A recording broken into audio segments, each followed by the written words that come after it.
O que é que Paulo está dizendo aqui? Ele está mostrando um pouco para a gente, querido, sobre como é que deve funcionar a vida do cristão nascido de novo. Ele diz: irmãos, aqueles que nasceram de novo, aqueles que aceitaram Jesus, existe algo que ainda não sou perfeito, faço, por isso vocês também têm que fazer. Ele diz: o dia que eu aceitei a Jesus, o dia que eu nasci de novo, eu tomei uma decisão, que foi colocar a minha vida em movimento.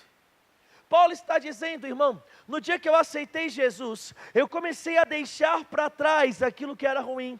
Eu deixei para trás as minhas experiências passadas e eu passei a correr, a andar em novidade de vida. O próprio Paulo, em Romanos capítulo de número 8, ele diz: agora pois já não há nenhuma condenação para aqueles que estão em Cristo Jesus. Ainda no capítulo de número 8, ele fala, irmãos, que antes nós estávamos presos em pecados, antes nós estávamos enfermos pelo pecado, nós estávamos condenados pelo pecado, mas agora, eu e você que nascemos de novo, nós somos justificados pela fé, nós somos transformados pela fé, a graça nos alcançou e nos dá, pelo amor de Deus, espera aí, nos dá a oportunidade de viver uma vida diferente, amém? Isso é para você aprender a não andar de moto sem agasalho, meu irmão.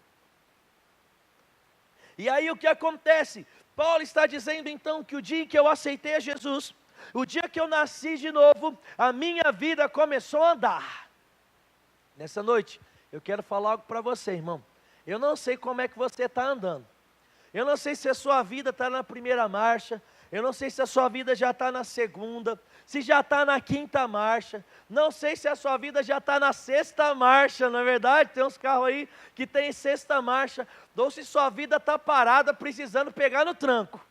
Uma coisa eu sei, irmão, que se nós quisermos, se nós decidirmos, se nós nos posicionarmos e começarmos a colocar a nossa vida em movimento, coisas maravilhosas vão acontecer, querido, na minha vida e na sua vida, porque uma vida em movimento é uma vida de resultados, aleluia. Quando Deus me chamou para recebê-lo, quando Deus me chamou para ser uma nova criatura, Ele me chamou para ser uma pessoa altamente produtiva.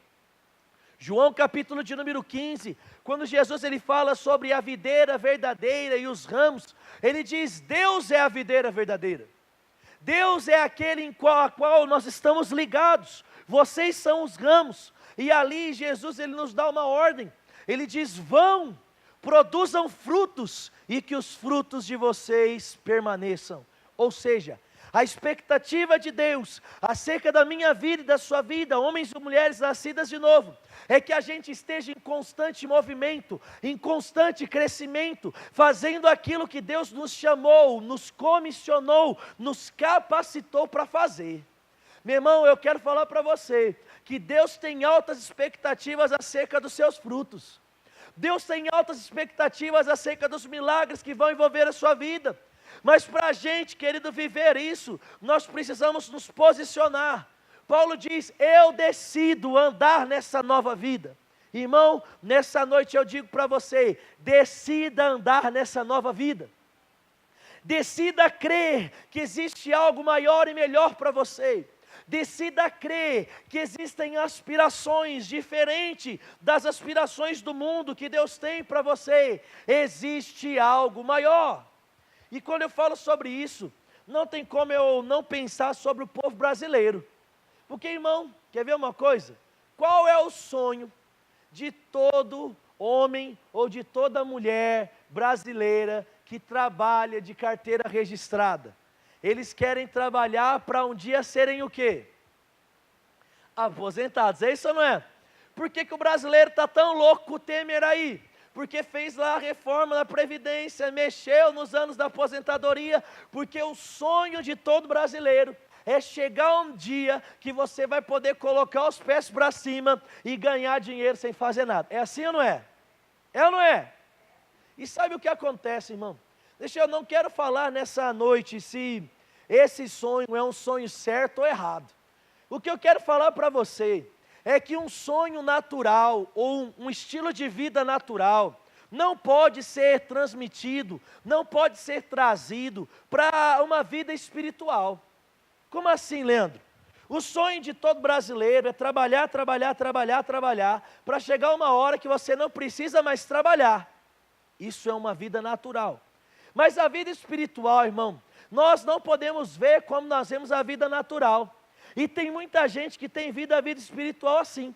Ela pensa assim, ó, eu vou fazer agora, eu vou ler um pouquinho da Bíblia agora, ou eu vou ouvir alguns cultos a mais nesse mês, porque no próximo mês eu vou desacelerar.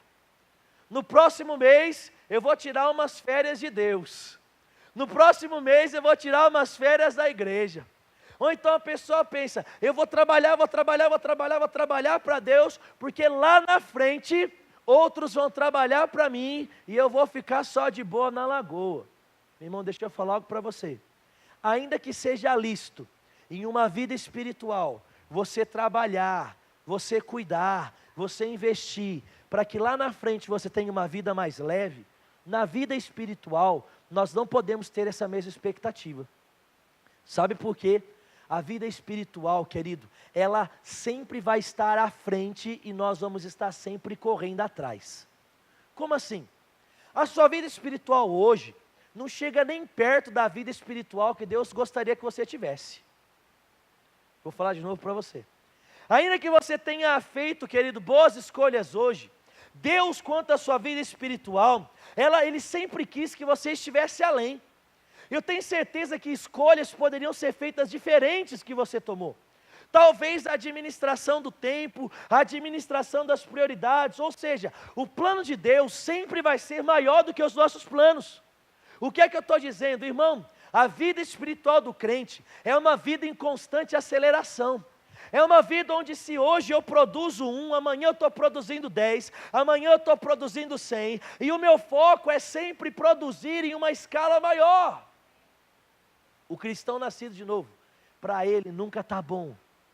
O cristão nascido de novo, ele vai morrer, querido, como mesmo eu ouvi uma frase hoje, eu ouvi uma frase esses dias, uma pessoa dizendo assim, eu vou trabalhar hoje, eu vou construir hoje, com todas as minhas forças, como se não houvesse amanhã, mas ainda hoje, eu estarei planejando a minha vida, como se eu fosse viver 1000 anos.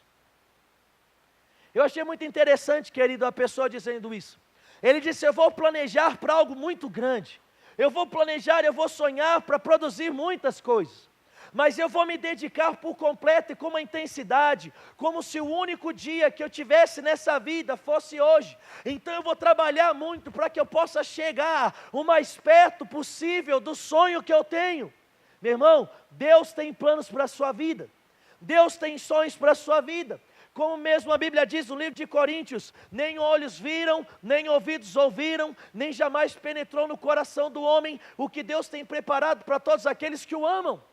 Deus tem coisas grandes demais, Deus tem sonhos grandes demais. Salmo 139 diz que Ele já escreveu cada um dos nossos dias, quando nenhum deles ainda havia. Ou seja, irmão, Deus tem coisas maravilhosas para a gente, mas o que nós precisamos decidir e aceitar, agir, crer, querido, hoje, que essas coisas não apenas podem, mas elas vão ser reais na nossa vida. O plano de Deus, querido, é algo que foi criado para ser vivido, é algo que foi criado para ser desfrutado, é algo que foi criado para ser desfrutado. Mas Paulo diz, uma coisa eu faço hoje, eu vou correr. E às vezes, irmãos, quando eu olho principalmente para a minha vida, eu começo a me perguntar, será que quando chega no fim do ano, eu estou correndo ou eu estou desacelerando? Muitos de nós, querido, temos alguns hábitos e nós esquecemos, querido, que a nossa vida não é uma vida de 12 meses, mas a nossa vida é uma vida de muitos anos. Se eu entender e eu tiver uma expectativa, uma perspectiva, como a minha vida sendo um ciclo de 12 meses, eu vou sempre perder tempo, sabe por quê? Porque todas as vezes que um carro desacelera, ele vai gastar mais combustível, ele vai precisar de mais força para voltar a acelerar. Vou falar de novo para vocês.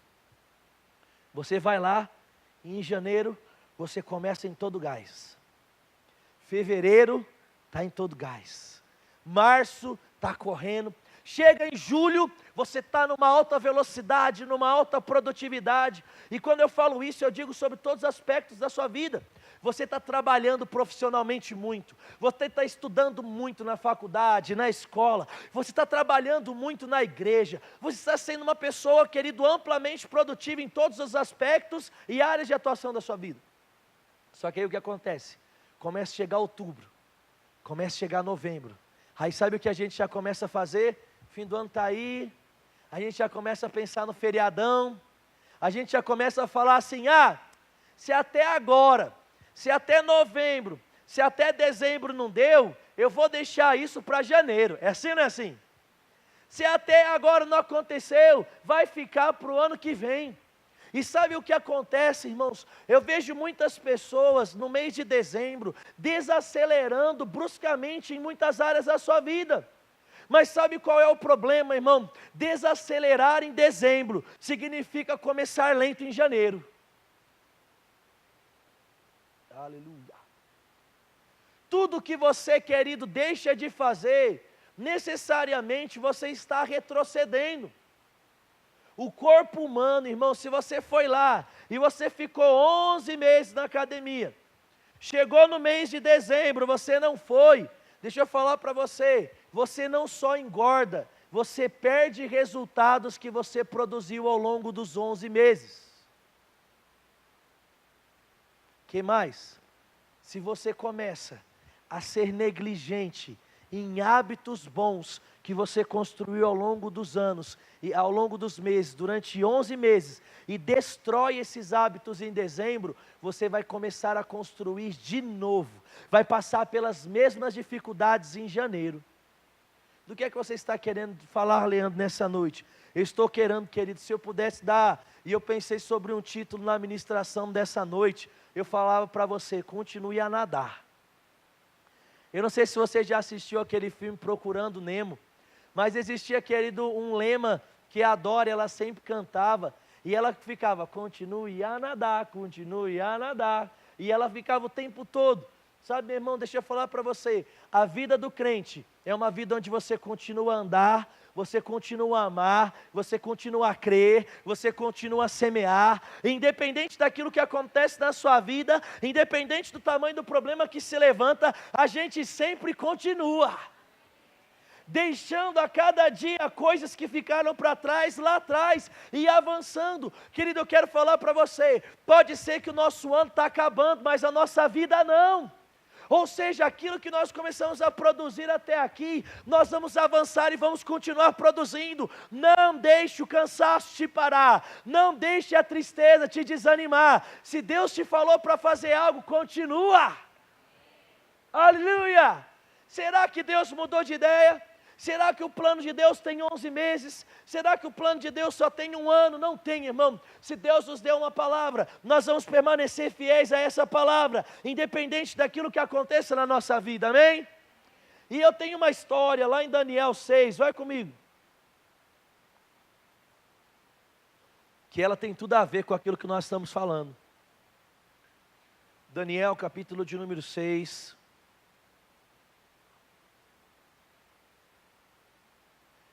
Deus falou algo com você esse ano, querido? Será que Deus te falou para fazer algo? Será que Deus te falou para ajudar em algo? Será, querido, que Deus te deu uma inspiração? Por que você tem parado? Por que você tem pensado em desistir? Por que você tem desacelerado? A vida do cristão, querido, é uma vida onde nós produzimos cada vez mais e não cada vez menos. Aleluia! Eu lembro de algo, querido, que certa vez o pastor Bud estava ensinando sobre semeadura, sobre prosperidade. Eu não lembro onde é que eu estava ouvindo. E ele estava dizendo que certa vez ele se dispôs a todo culto que ele participasse de uma igreja, ele ia dar uma oferta de R$50. Sabemos que oferta não tem nada a ver com o dízimo, então você dá o seu dízimo 10%, e todas as vezes que você está no culto, você traz a oferta. E ele colocou no coração dele, independente de onde eu estivesse, ele iria sempre dar R$50 de oferta. E aí ele começou a contar, irmãos, que depois de um tempo, Deus começou a incomodar ele, começou a incomodar no coração dele. E disse, até quando você vai continuar dando os mesmos R$50 de oferta? E ele parou, querido, para pensar, e ele parou para ver, e ele disse, ao invés de dar 50, agora eu vou começar a dar 100. E todo culto, querido, que ele participava, ele começou a dar R$100 de oferta. Eu não sei quanto que ele estava dando de oferta, querido, quando ele morreu. Mas eu acredito, querido, que se ele estava sensível como sempre foi, à voz de Deus, se ele era um crente em movimento como sempre foi, eu acredito, querido, que ele nunca parou nas mesmas quantias e nas mesmas intensidades. O que é que eu estou dizendo para você? Querido, o que é que a gente está fazendo a mesma coisa, na ideia de não avançar? Ou o que é que nós temos parado quando as pressões têm vindo e nós temos retrocedido? Uma coisa eu quero falar para você, querido, pode até ser que você tenha uma estação onde você precisa permanecer fazendo algumas coisas, mas mesmo quando você está fazendo algumas coisas, a sua expectativa é sempre de fazer mais coisas. E quando se levantarem problemas, uma coisa que você nunca pode fazer é retroceder. E infelizmente, irmãos, tem gente que não pensa em avançar, tem gente que o pouco que pensa em permanecer, mas quando vem o primeiro problema, logo eles estão retrocedendo. Irmão, se a gente retroceder em cada problema que se levanta, a gente vai gastar mais tempo voltando do que avançando. Porque eu não sei como é na sua vida, mas na maioria da vida das pessoas, você tem mais más notícias do que boas notícias. Na maior parte do dia a dia das pessoas, elas passam resolvendo problemas, ou elas passam vencendo tentações e provações, do que desfrutando de presentes e resultados. É assim que o mundo lá fora funciona, irmão. Ou seja, se a gente não estiver, querido, vivendo como Deus nos chamou para viver, tendo uma perspectiva de um futuro melhor, de avançar, se nós não estivermos avançando, querido, nós estivermos apenas permanecendo, de uma forma tão lenta, daqui a pouco, ao invés de permanecer, nós vamos estar retrocedendo. E retroceder não tem nada a ver com aquilo que Deus sonhou para mim e para você. Daniel capítulo de número 6. Aleluia. No verso de número 1.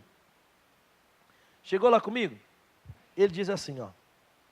Percebeu bem ao rei Dário constituir sobre o reino 120 sátrapas que estivessem por todo o reino, pessoas que iam administrar. E ele diz assim, e sobre eles colocou 3 presidentes, dos quais Daniel era um, a fim de que estes sátrapas lhes dessem conta e que o rei não sofresse dano algum. 3. Então Daniel sobrepujava no meio desses presidentes e no meio de cada um dos sátrapas, porque nele havia um espírito excelente.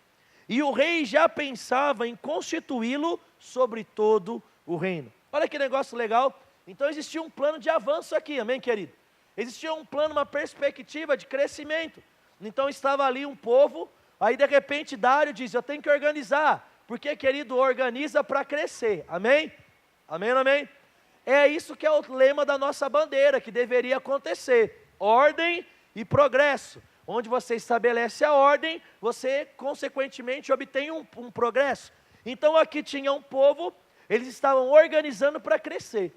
Querido, tinham os 120 que iam governar, mas sobre eles tinham 3 presidentes. Daniel não estava no nível do povo, já não estava no nível dos sátrapas, mas ele também estava, querido, não já no nível do presidente. Ele estava aspirando, existia uma expectativa que ele se tornasse, querido, governador de toda aquela galera.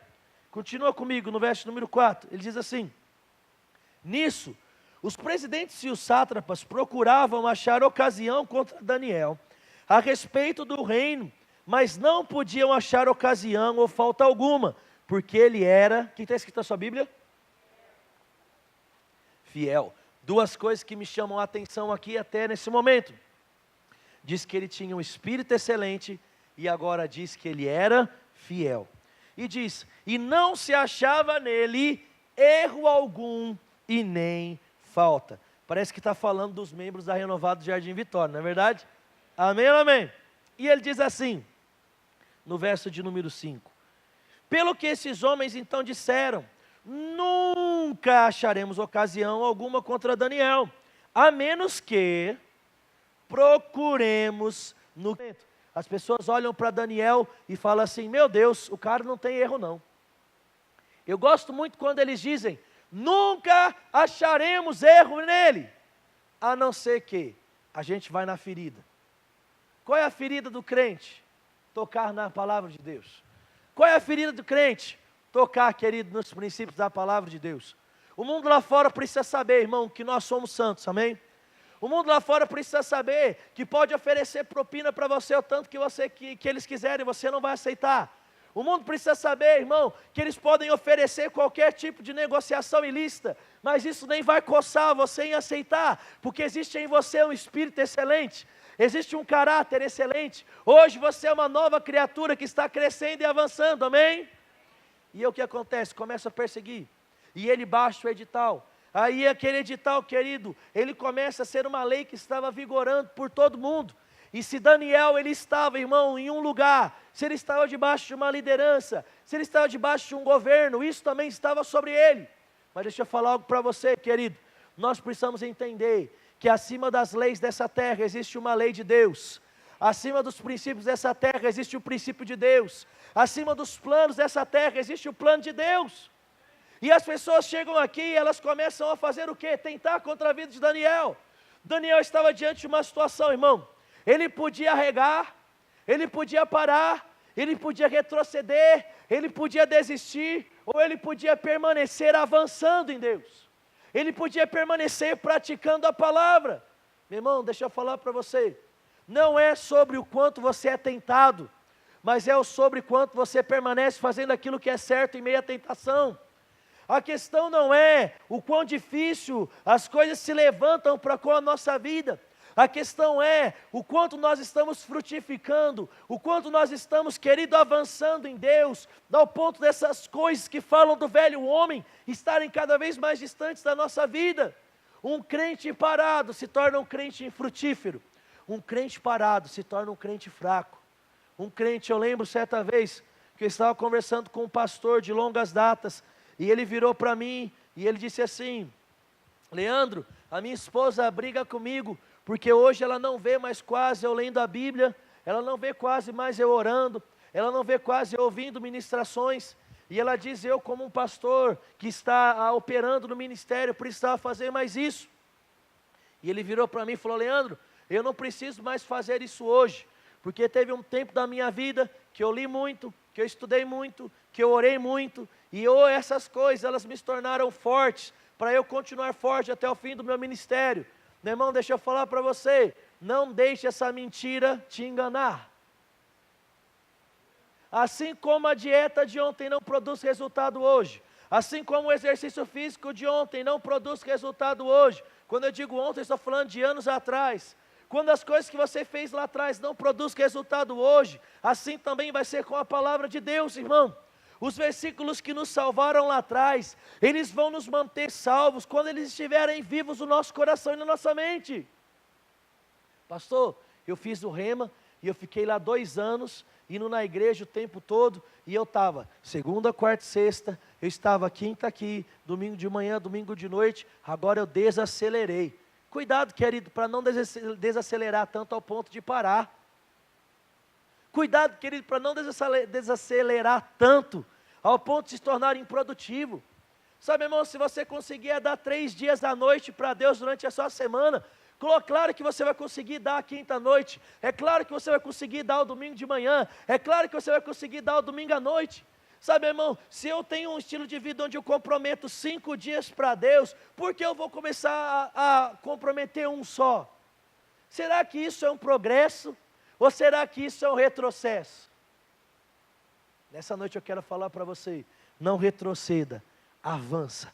Continua comigo em Daniel capítulo de número 6, deixa eu mostrar para você o desfecho dessa história. E ele diz assim no versículo de número 10, sobre a reação de Daniel. Quando Daniel soube sobre o edital que estava assinado, ele entrou na sua casa, foi até o seu quarto em cima, onde estavam abertas as janelas para o lado de Jerusalém. Irmão, ele não se escondeu. Daniel não foi lá no cantinho e falou: peraí, não pode ver, então eu vou fazer a minha oração baixinho aqui, e vou falar: Pai, eu estou falando baixinho, porque as pessoas não podem me ouvir, porque eu estou sendo perseguido. Não foi isso que ele fez não, irmão. Como é que ele estava acostumado a fazer? Orar com a janela aberta no quarto. Quando a perseguição veio, onde é que ele foi orar? No quarto de janela aberta. Sabe por quê, irmão?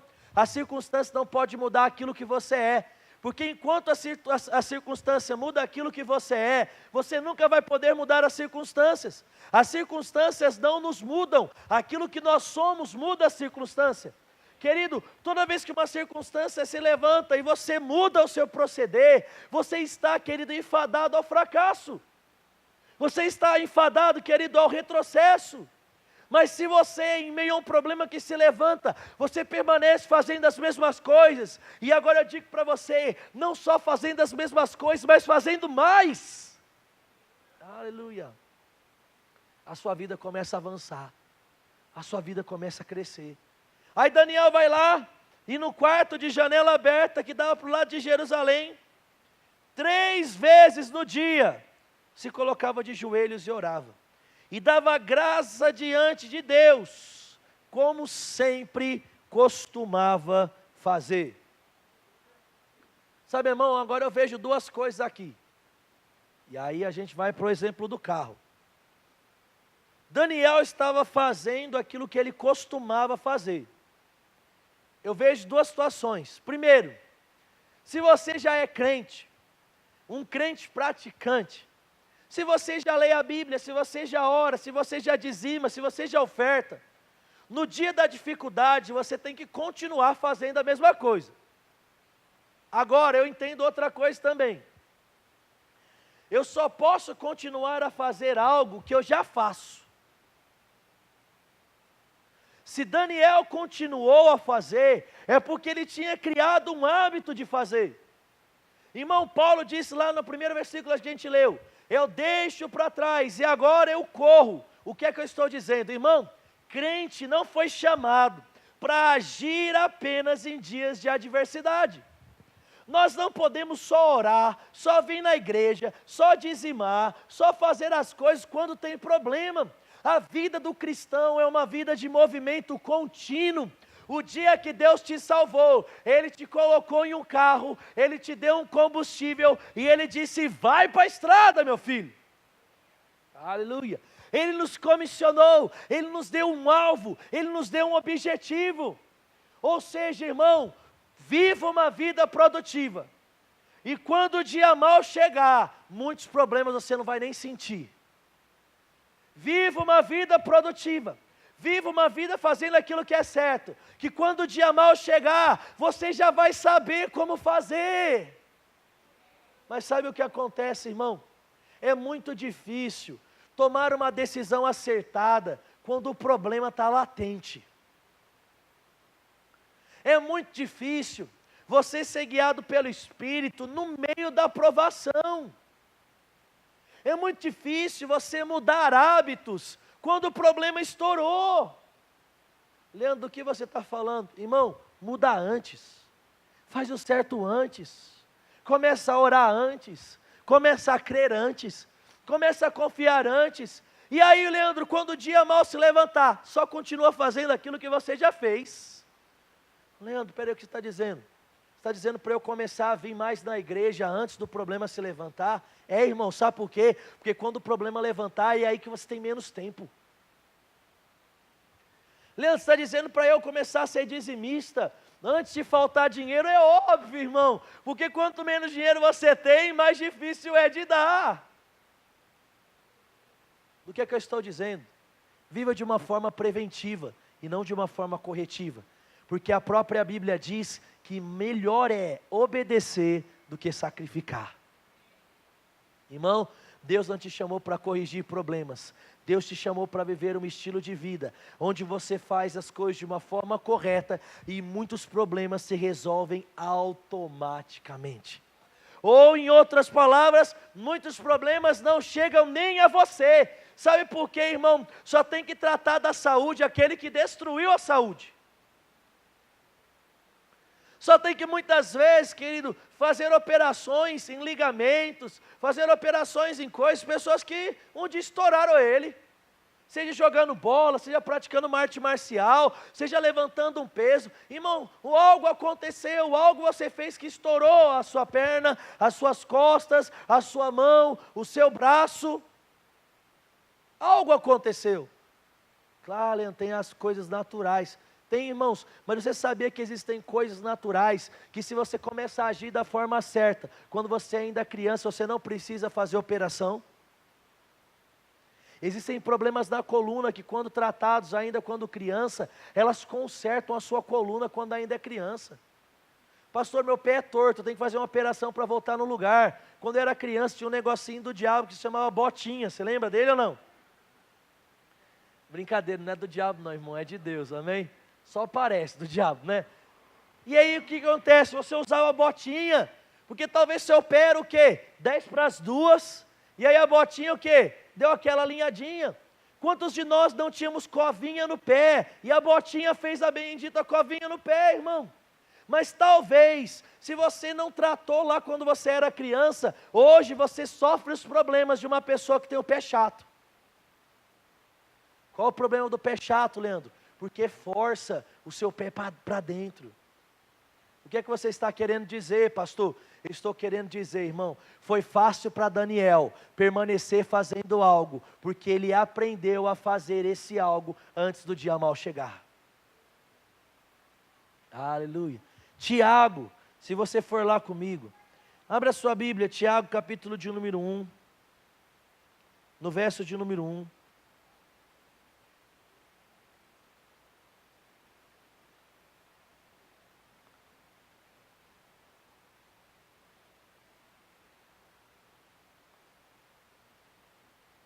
Tiago 1, ele diz assim, Tiago capítulo de número 1, no verso número 2, ele diz assim, meus irmãos, tende por grande alegria o passardes por várias provações, sabendo que a prova da vossa fé produz a perseverança, e a perseverança tem a sua obra perfeita, para que sejais perfeitos e completos, não faltando coisa alguma.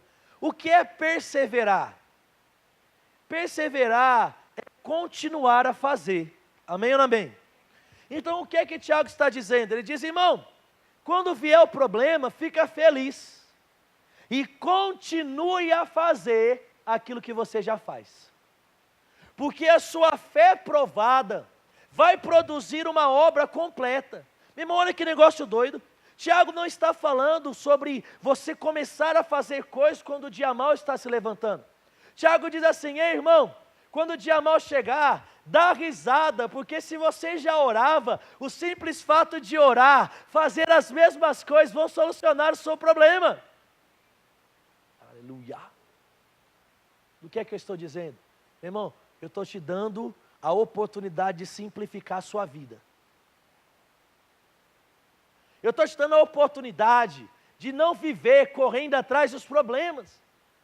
Nessa noite nós estamos ganhando a oportunidade, irmão, de continuar a nadar, continuar a crer, continuar a correr e não começar. Aleluia. Comece hoje a orar, não pare de orar e a sua vida vai ficar mais leve. Comece hoje a semear, continue a semear e a sua vida vai ficar mais leve. O que é que o Tiago diz? Existe uma forma de ficar feliz no meio do problema, irmão. Eu quero viver essa vida. Você quer viver dando risada no meio do problema? Irmão, o problema normalmente não é o motivo. E é isso que eu quero que você entenda. Tiago aqui não está dizendo que o motivo é a causa da alegria. A causa da alegria é você não ser pego de surpresa. A causa da alegria é você não precisar se preocupar, porque os seus problemas já estão resolvidos. Qual é a causa de alegria? É você chegar diante de uma situação e o diabo falar, vai acabar, vai morrer e vai faltar. E você dá risada, sabe por quê? Você sabe que a geladeira está cheia, sabe que a conta está abastecida, sabe que tem muita coisa sobrando. Às vezes eu vejo, e eu vi o furacão passando nos Estados Unidos, querido, esses dias, não é, atrás. E aí qual foi a primeira notícia? Acabou a comida nos supermercados. Acabou a água nos supermercados. Mas nesse inteirinho, nós temos, querido, dois tipos de pessoas. Nós temos aquela que não faz o estoque quando chega a notícia, ela faz antes. O Diego estava falando que existem pessoas, e a maioria delas, que são sensatas dentro da cultura americana, que quando tem esse problema, eles simplesmente pegam o carro e eles vão para outros lugares, porque ao longo dos anos eles constroem uma reserva para furacões. Reserva do quê? De dinheiro. Eu estava conversando com o Diego e com a Ana, ele falou assim, ixi, ó, a maioria da galera aí agora, o pessoal que faz tudo certinho, já está longe, num hotel, comendo e bebendo tranquilo, porque eles têm um dinheiro, um fundo guardado para isso. Sabe, irmão, qual tipo de pessoa você vai ser? Aquela que enfrenta fila no supermercado para comprar água? Aquela que enfrenta fila no supermercado para comprar comida, se desespera porque você tem um tanto de comida limitado para um tanto de dias? Ou será que você é aquele que simplesmente vai entrar no seu carro, vai para um hotel, vai ter comida e bebida sobrando? Você vai para um lugar, querido, onde você pode se divertir enquanto muitos estão chorando? Você pode se divertir enquanto muitos estão atribulados? O que é que Daniel fez? Simplesmente continuou a fazer aquilo que ele estava acostumado a fazer. Aleluia. O que eu quero chamar a sua atenção nessa noite, existe um estilo de vida, irmãos, onde nem tudo para você vai ser mais novidade. Existe um estilo de vida para você que nem tudo mais vai causar medo. Existe um estilo de vida a se viver, onde você está tão convicto daquilo que você está tão convicto das suas atitudes corretas, que a cada dia a sua vida vai melhorando, vai melhorando, vai melhorando, e quando o problema vem, ele não te abala, irmão. Aleluia. Existe um estilo de vida, onde nós praticamos a palavra, e nós nos tornamos tão convictos, tão convencidos daquilo que Deus é, daquilo que nós somos, nós sabemos do bom depósito do nosso coração. Quando uma pessoa vem com uma palavra, querido, de medo e morte, você está tranquilo, porque você sabe que essa palavra não é maior do que o seu Deus, do que você. Se você é uma pessoa que hoje tem medo de macumba, quero falar para você, irmão, que você está no caminho errado. E você ainda só tem medo de macumba, porque você ainda não trabalhou as convicções sobre a grandeza e o tamanho de Deus que existe em você. 1 João 4,4 diz, maior é aquele que está em nós do que aquele que está no mundo. Ou seja, irmão, se você está lá, e aí você tem o Gabriel lutando contra o Mike Tyson, para a gente pegar todas as idades aqui, né? Que é o pessoal que é mais antigo. Fala para você, irmão, quem vai ganhar, o Gabriel ou o Mike Tyson? Sabe, mãe? Ai, tem gente aí, tadinho, né? Gabriel, não. O Mike Tyson, irmão, vai quebrar o Gabriel no meio. Porque ele não precisa nem bater, ele só se joga em cima. Porque o peso do Mike Tyson, o peso do Maguila, o peso daqueles caras lá atrás que lutavam, aquele negócio clássico, não tem comparação. Sabe, irmão, é assim a luta. Quando você coloca, querido, é como se o diabo fosse o franzino, o diabo fosse aquele fraco, e Deus é aquele que é o maior. Mas sabe qual é o problema? Para muitos de nós, o diabo é o maior e Deus é o menor.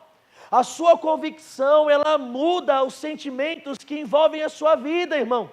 Daniel só continuou orando, sabe por quê? Porque ele sabia que Deus era maior do que o rei Dário. Ele sabia que Deus era maior do que os leões que estavam na cova. Ele fez o quê? Peraí, eu estou orando, eu sei quem Deus é, eu sei quem eu sou, eu vou continuar fazendo. Se vier leão, Deus vai livrar do leão. Aleluia. Se vier urso, Ele livra do urso. Se vier o mar, Ele livra do mar. Se vier a fome, Ele livra da fome. Entenda algo, irmão, não é sobre o problema, não é sobre a doença, mas é sobre a sua vida, é sobre a sua velocidade, é sobre as suas convicções. Então corra, avance, creia, faça. Sabe por quê, irmão? Problema muda de nome o tempo todo. Cada mês o diabo levanta de uma forma diferente. Para uns, num mês, o problema se chama Jéssica. no outro mês se chama Beatriz, no outro se chama Manuela, no outro se chama ali, independente daquilo que está acontecendo. E sabe o que é engraçado? Na maioria das vezes, quando algo vem, uma mazela vem contra a maioria das árvores, quando você menos espera, ela está brotando de novo. Se você arranca uma árvore de um lugar, e você simplesmente deixa aquele terreno, naquele terreno daqui a pouco surgem novas árvores, porque a coisa começa a acontecer, e coisas começam a brotar. Meu irmão, deixa eu falar para você, você não precisa correr por causa dos problemas, você não precisa, querido, mudar por causa de situações. A única coisa que você precisa fazer é colocar e alinhar a sua vida em movimento e continuar a fazer daquilo que você sabe que você precisa fazer. Aí você pode até falar, Leandro, o que isso tem a ver com aquilo que nós vamos fazer agora, que é a ceia? Tudo a ver. Porque, querido, Jesus, ele disse assim: vocês vão fazer isso todos os dias em memória de mim, até que eu venha. Jesus está mostrando, querido, uma das formas de proceder no nosso caminho, que é o tempo todo encher a nossa mente com aquilo que importa. Sabe, irmão, o que é que tem enchido a sua mente? Nessa noite eu quero te convidar a renovar a sua mente com o sacrifício de Jesus. Eu quero te convidar, querido, a deixar todos os pensamentos de derrota, todos os pensamentos de fracasso, tudo aquilo que é ruim para trás, e começar, querido, a trazer à memória aquilo que te dá esperança. Lembrar que a sua vitória não é por aquilo que você é, quanto a sua força, por aquilo que você pode produzir, quanto a sua eficiência, mas a sua vitória é, e quanto você pode ser fiel a Deus. Daniel tinha um espírito excelente, mas ele era fiel. Irmão, passe a ser fiel na sua oração, passe a ser fiel no andar em amor, passe a ser fiel no praticar a palavra, e você vai perceber, querido, que coisas maravilhosas vão acontecer na sua vida.